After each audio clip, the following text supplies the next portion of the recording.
నా పేరు వైజాగ్ అండి ఎస్ గోవింద్ పట్నాయక్. నేను వైఎస్ఆర్ కుటుంబానికి వీరాభిమాన్ని. ఈరోజు ప్రజల్లో ఆరాధ విధంగా భావిస్తున్నారంటే జగనన్నని. ఆయన మాట ఇచ్చాడంటే మదం తిప్పడు, మరి మదం తిప్పకుండా మాట నిలబెట్టుకుంటాడు.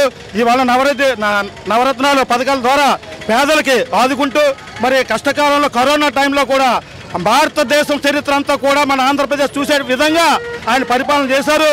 మరి ఇదే విధంగా మరి మాయ మాటలు మరి మాయ కబుర్లు చెప్పి 75 సంవత్సరాల ముసలోడు చంద్రబాబు నాయుడు తాలూకా మాటల్లో మాయలో పడి ఆమె సొంత చెల్లెలు రాజశేఖర రెడ్డి గారి తాలూకా పరువు తీసిందనే నేను ఆయన అభిమానిగా నేను వేదన చెందుతున్నాను. అదే చెప్తున్నానన్నా, అదే చెప్తున్నా, అదే నేను చెప్తున్నానన్న. ఇవాళ తెలంగాణ పాదయాత్రలో కూడా నేను పాల్గొన్నాను.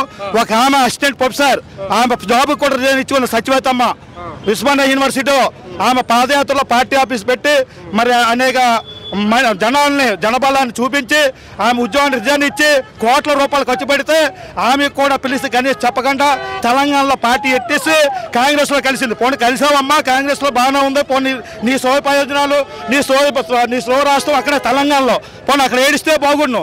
మళ్ళీ నువ్వు మరి దత్తపుత్రుడు మరి అనకూడదు కానీ పప్పు మరి నారా చంద్రబాబు నాయుడు గారి తాలూకా మాయ మాటల్లో పడే నువ్వు ఇవాళ కుటుంబాన్ని నడి రోడ్డు మీదకి ఈడుస్తున్నావంటే నువ్వు రాజశేఖర రెడ్డి గారు పెట్టంటే ఈ ఆంధ్రప్రదేశ్ ప్రజలు ఎలా ఒప్పుకుంటారని నేను సభాముఖంగా మీ ఛానల్ ద్వారా నేను అడుగుతున్నాను.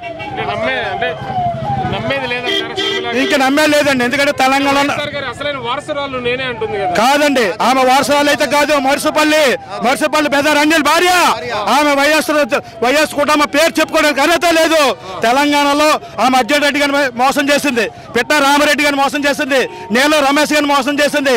అలాగే అనేక మంది పేర్లు చెప్పాలనుకుంటే ఇవాళ వందల మీద వస్తారు. ఇవాళ రాజశేఖర రెడ్డి గారిని చూసి ఆమె నమ్మి తెలంగాణ పార్టీ పెడితే వాళ్ళ అక్కడ రాజశేఖర రెడ్డి గారి భక్తులందరూ కూడా అయ్యో ఇవాళ నా తండ్రి రాజశేఖర రెడ్డి గారు పెద్ద ఆయన పేరు మీద పార్టీ పెట్టింది, రాజశేఖర రెడ్డి గారు బిడ్డ అని చెప్పి ఆరాధించారు. ఇవాళ కొండా రాఘవారెడ్డి గారు రోజు కూడా ప్రెస్ మీట్లో మీరు చూసా ఉంటారు, గట్టిగా ఇస్తున్నారు. ఇదే రాబోయే రోజుల్లో ఆంధ్రాలో వాళ్ళంతా కూడా వస్తారు, జగన్ అన్నకు ప్రచారం చేసి ప్రజల్లో వివరిస్తారు.